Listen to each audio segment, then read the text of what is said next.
Hello everyone, welcome to judiciary by PW.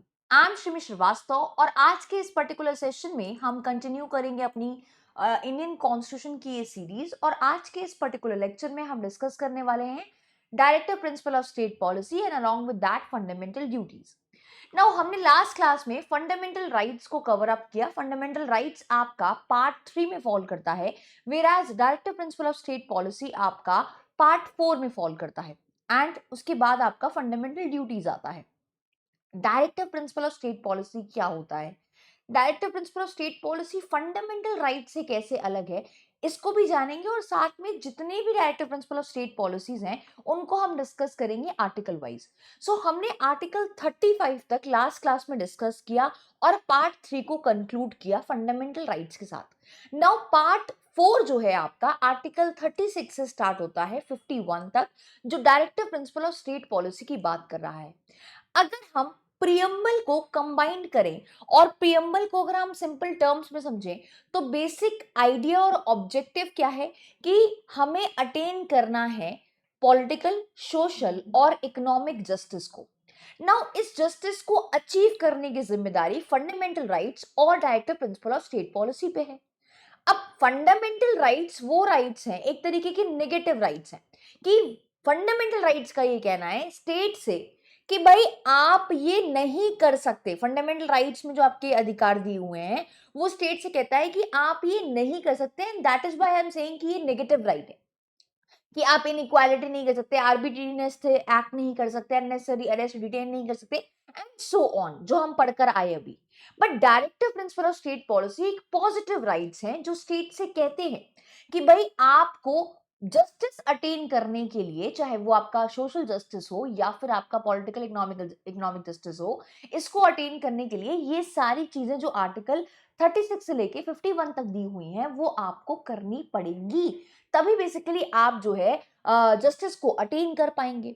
तो जो basic idea है बिहाइंड द प्रियम्बल कि हमको अटेन करना है सोशल जस्टिस, इकोनॉमिक जस्टिस और पॉलिटिकल जस्टिस, ये जिम्मेदारी पार्ट 3 और पार्ट 4 दोनों पे फॉल करती है। फर्क पता है क्या है? ये पॉजिटिव राइट्स हैं आपकी directive principle of state policy, fundamental rights आपके नेगेटिव राइट्स हैं। फंडामेंटल राइट को आप कोर्ट में जाके इन्फोर्स करा सकते हैं, लेकिन डीपीएसपी को आप फंडामेंटल राइट्स की तरह इन्फोर्स नहीं करा सकते कोर्ट में। मोर ओवर फंडामेंटल राइट आपका ज्यादा पॉलिटिकल जस्टिस की बात करता है, और अगर हम directive principle of state policy की बात करें तो वो आपका इकोनॉमिक और सोशल जस्टिस पे एम्फसाइज करता है ज्यादा। सो आज के इस पर्टिकुलर सेशन में हम इस directive principle of state policies और फंडामेंटल ड्यूटीज कि भाई एक नागरिक की क्या जिम्मेदारियां हैं, क्या ऑब्लिगेशन है, क्या ड्यूटी है, उसको डिस्कस करने वाले हैं आज के इस पर्टिकुलर सेशन में। And before I start with the class I would like to inform you कि अगर आप किसी भी स्टेट जुडिशरी एग्जामिनेशन को टारगेट कर रहे हैं तो we have Niti foundation batch for you, जहां पे आपकी कंप्रीहेंसिव तैयारी होती है। और इस नीति फाउंडेशन बैच में आपकी सारे मल्टीपल स्टेट्स की तैयारी होती है। इसके बारे में ज़्यादा जानकारी के लिए आप पीडब्ल्यू का ऐप चेकआउट कर सकते हैं। और अगर आप वेरियस स्टेट के एपीओ एग्जाम को टारगेट कर रहे हैं तो वी हैव अभियोजन फाउंडेशन बैच, जहां पे आपके मल्टीपल स्टेट्स के एपीओ की तैयारी कराई जाती है और यहाँ पे भी आपकी कंप्रिहेंसिव तैयारी कराई जाती है। एपीओ के अलग अलग स्टेट के एपीओ के पैटर्न को देखते हुए आपका यहाँ पे प्रिपरेशन कराया जाता है इस बैच में। इसकी ज्यादा जानकारी के लिए भी आप चेकआउट कर सकते हैं पीडब्ल्यू का ऐप। सो आज के इस पर्टिकुलर सेशन में we are going to discuss directive principle of state policy and fundamental duties. Now fundamental rights और directive principle of state policy में मैंने आपको बताया कि एक जिम्मेदारी रखी गई है जस्टिस अटेन करने की। अब ये दोनों ही बेसिकली इनका कॉमन ओरिजिन है, ये बेसिकली ओरिजिनेट हुए हैं आपके सप्रू रिपोर्ट ऑफ 1945 से। ठीक है, जो बेसिकली डिवाइड करती है इंडिविजुअल राइट को जस्टिफिएबल राइट्स और नॉन जस्टिफिएबल राइट्स में।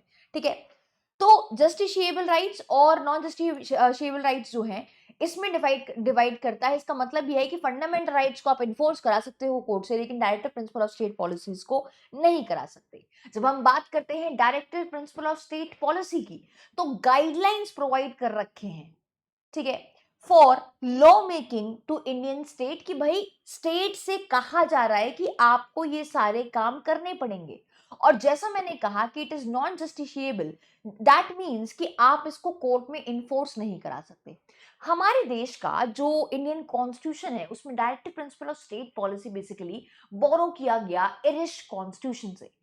एम है कि हमें स्टैब्लिश करना है सोशल और economic democracy through a welfare state. ठीक है, पर्पस मैंने आपको बताया कि directive principle of state policy, मैंने आपको इंट्रोडक्शन में बताया कि ज्यादा फोकस रखता है towards attaining social and economical justice, right. Aim है to realize the value of justice, liberty, equality and fraternity, जो बेसिकली आउटलाइन है आपका प्रियम्बल में, जो बेसिक ऑब्जेक्टिव और आइडिया है बेसिकली प्रियम्बल का। यहाँ पे आपको रिजेम्बलेंस देखने को मिलेगा to instruments of instruction given in the government of India act 1935। तो वहां पे जो बेसिकली इंस्ट्रक्शंस दिए हुए थे ना, उससे आपको रिजेम्बलेंस देखने को मिलेगा जो गवर्नमेंट ऑफ इंडिया एक्ट 1935 है उसमें से। ठीक है, अब directive principle of state policies आपका पार्ट 4 में आता है, जो स्टार्ट होता है आर्टिकल 36 से 51 तक। आपके ये directive principle of state policies है।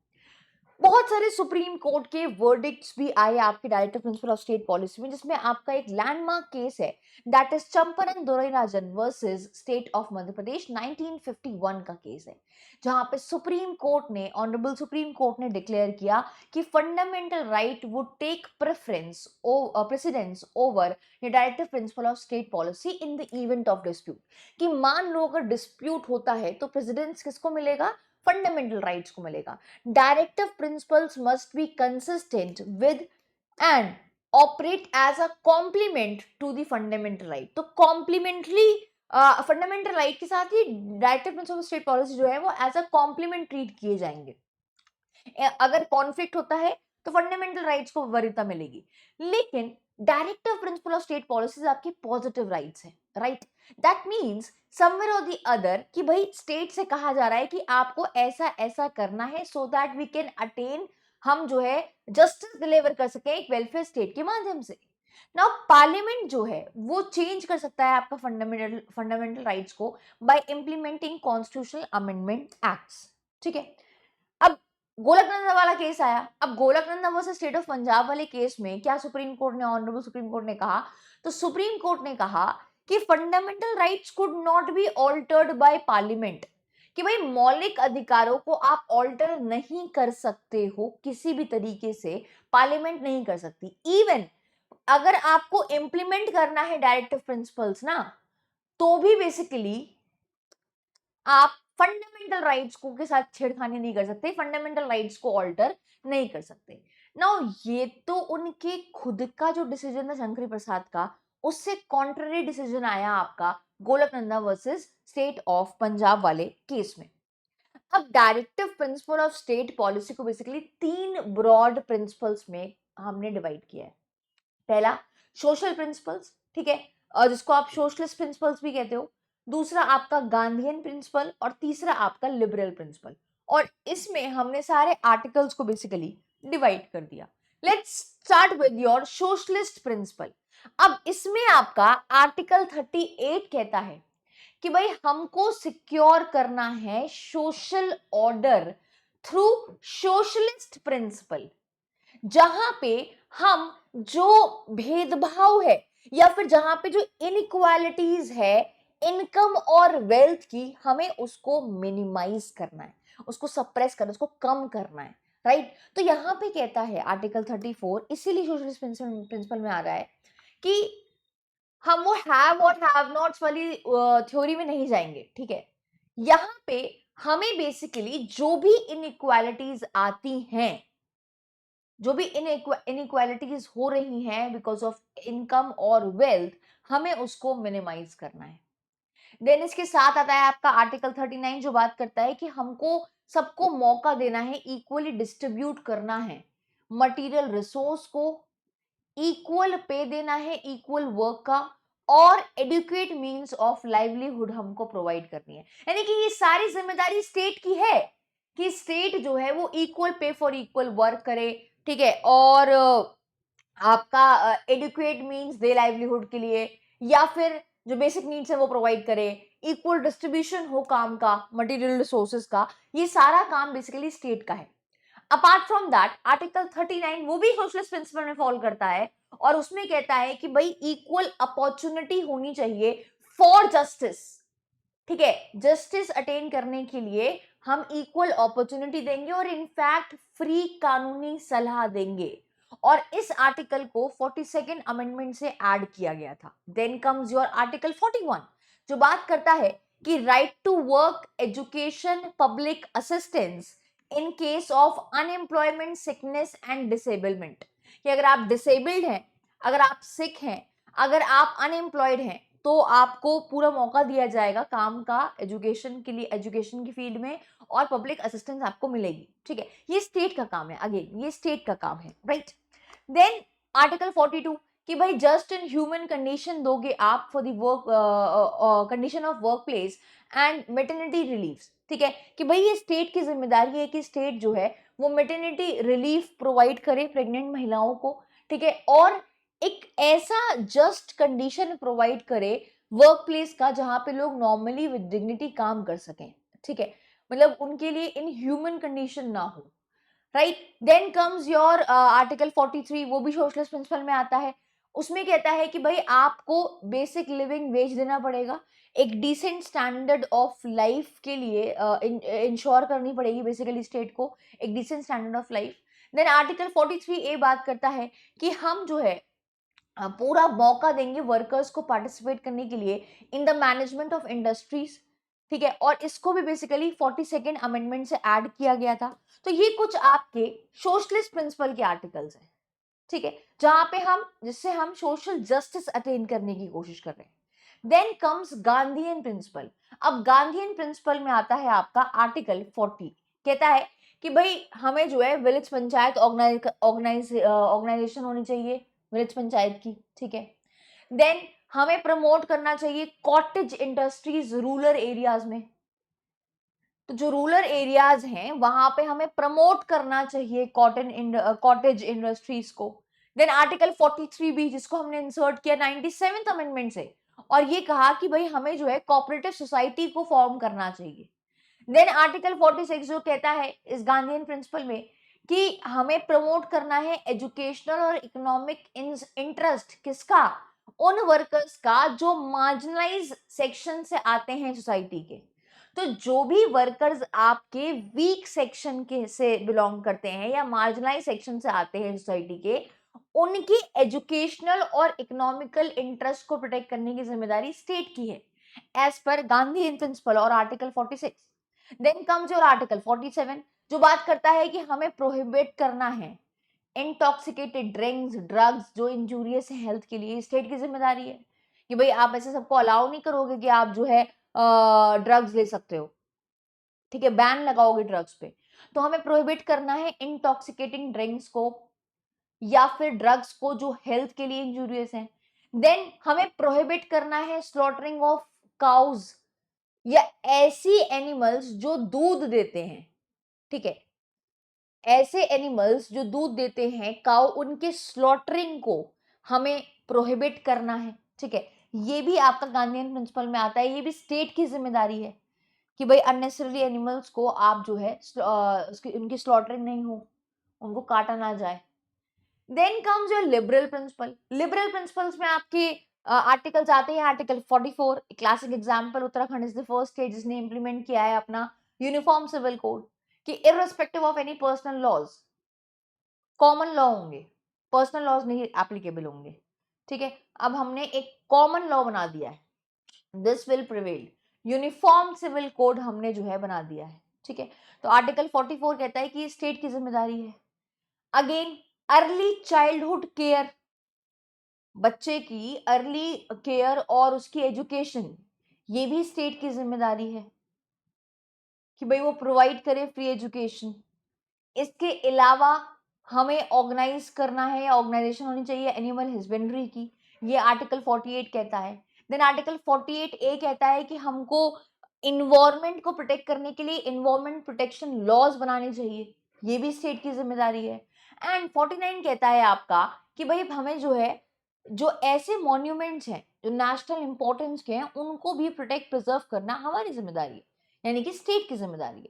तो ये भी आपका, ये सब आपके लिबरल प्रिंसिपल पे आते हैं। नॉट ओनली दिस, आर्टिकल 50 जो बात करता है कि भाई सेपरेट करना है एग्जीक्यूटिव से जुडिशरी को, इंडिपेंडेंट है हमारी जुडिशरी, ठीक है। और आर्टिकल 51 जो कहता है कि ये स्टेट की जिम्मेदारी है कि ये इंश्योर करे कि हमें जो है इंटरनेशनल पीस और सिक्योरिटी को मेंटेन करके रखना है। ये मेंटेन करने की जिम्मेदारी भी स्टेट की है। स्टेट की ही जिम्मेदारी है कि अननेसेसरली एग्जीक्यूटिव जुडिशरी में ना एंटर करे, इंटरफेयर करे। Similarly vice versa also. तो हमें सेपरेट करना है जुडिशरी को एग्जीक्यूटिव से, ये भी स्टेट इंश्योर करेगा। हमको जो है सिक्योरिटी और पीस मेंटेन करना है इंटरनेशनल लेवल पे, ये भी स्टेट इंश्योर करेगा। तो ये कुछ आपके लिबरल प्रिंसिपल्स हैं जहां पे स्टेट की जिम्मेदारी है ये सब करने की। अब अगर स्टेट ऐसा ना करे तो क्या करेंगे? तो हम कोर्ट नहीं जा सकते। देखो, मौलिक अधिकार है, फंडामेंटल राइट्स है, वो अगर कोई वॉयलेट करता है तो आप उसको इन्फोर्स करने के लिए आपको कॉन्स्टिट्यूशनल रेमेडीज प्रोवाइड कर रखी हैं, जो हमने कल डिस्कस किया 5 रिट में, आर्टिकल 32। लेकिन अगर इनको कोई स्टेट नहीं, अगर मान लो नहीं मेंटेन कर पा रहा है इंटरनेशनल पीस सिक्योरिटी, तो क्या होगा? या फिर स्टेट जो है ऑर्गेनाइजेशन नहीं बना पा रहा है वेल्स पंचायत की, तो क्या होगा? तो ऐसे केस में आप कोर्ट नहीं जा सकते उनको इन्फोर्स कराने के लिए, इनको इन्फोर्स कराने के लिए आप कोर्ट नहीं जा सकते।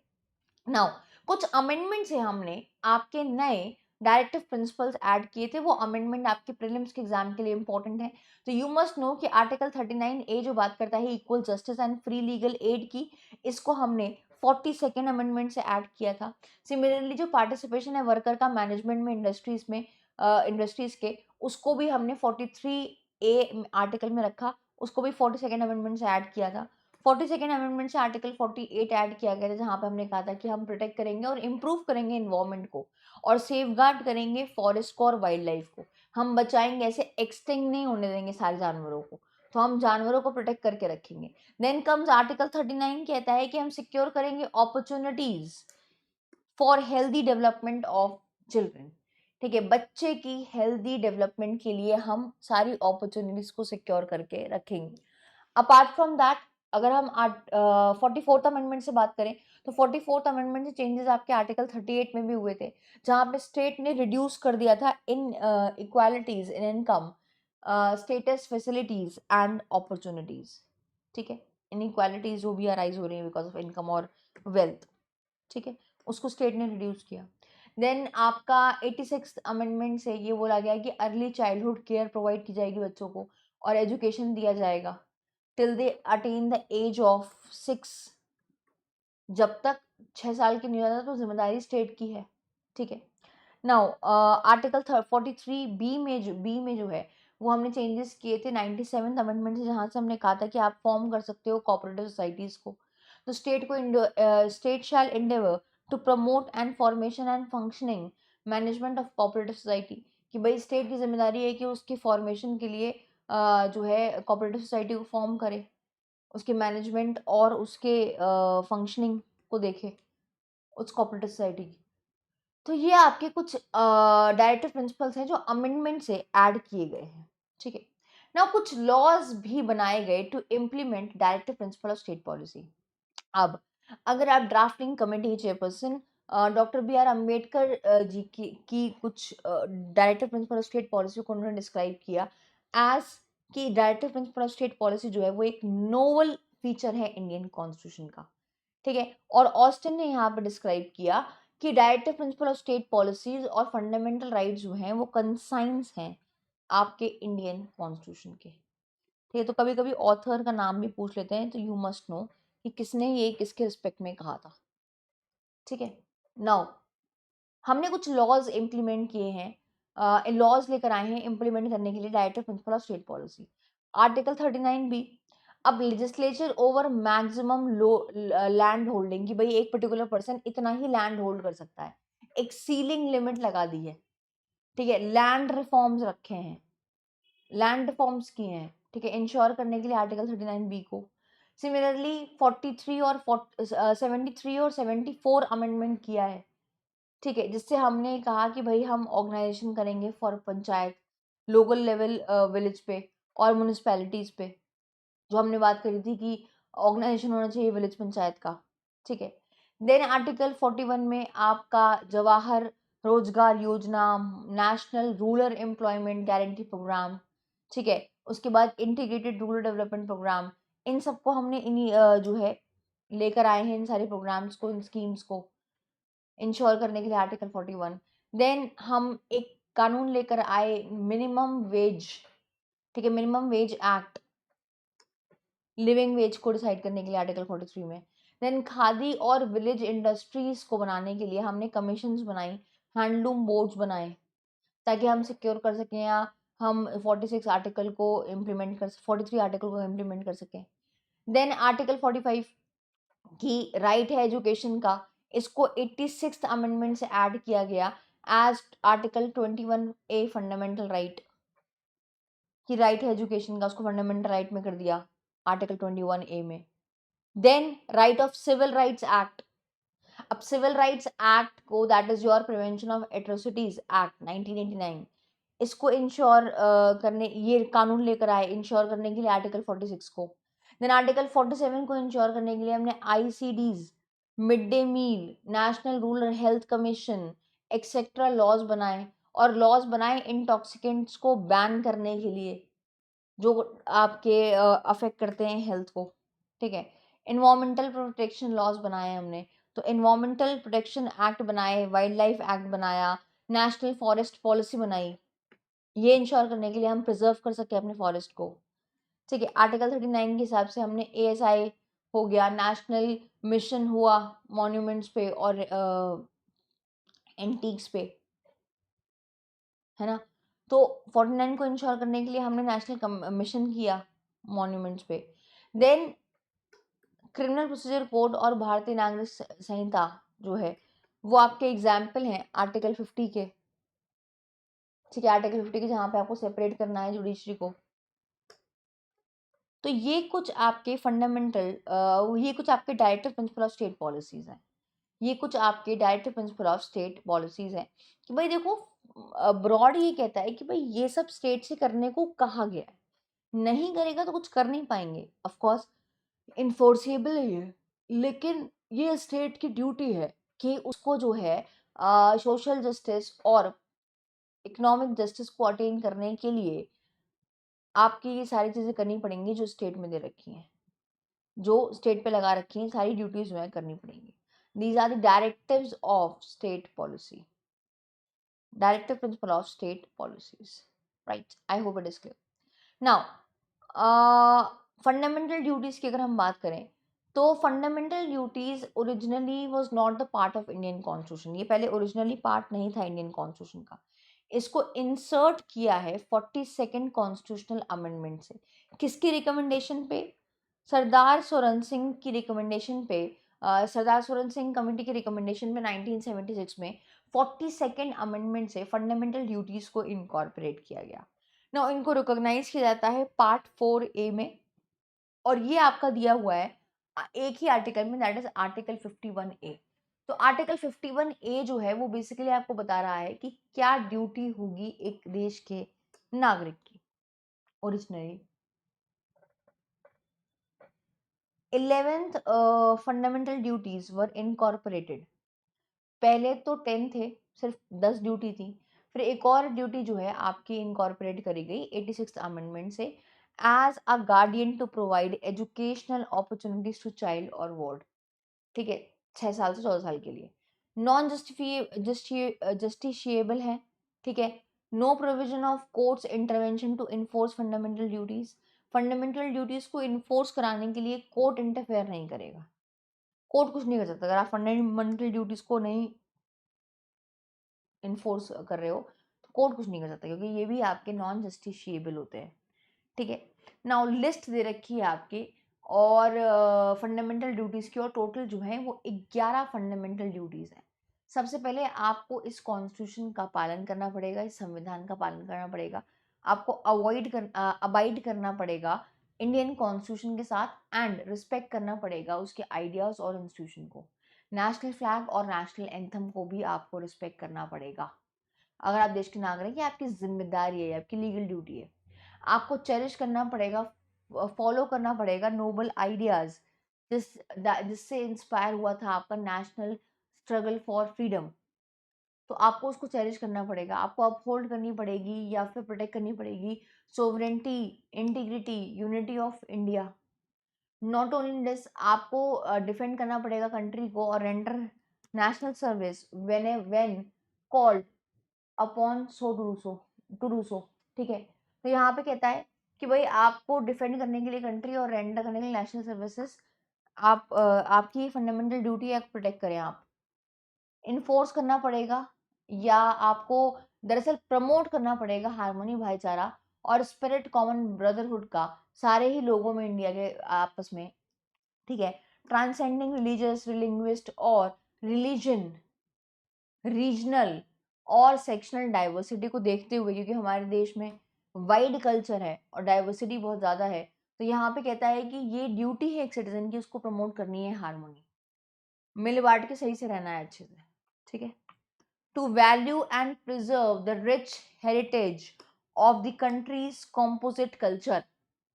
ठीक है, तो आपको उन सारे आइडियाज को, उन सारी चीज़ों को वैल्यू देनी पड़ेगी, प्रिजर्व करना पड़ेगा इंडियन कल्चर को, इंडियन हेरिटेज को बेसिकली आपको प्रोटेक्ट करके रखना पड़ेगा।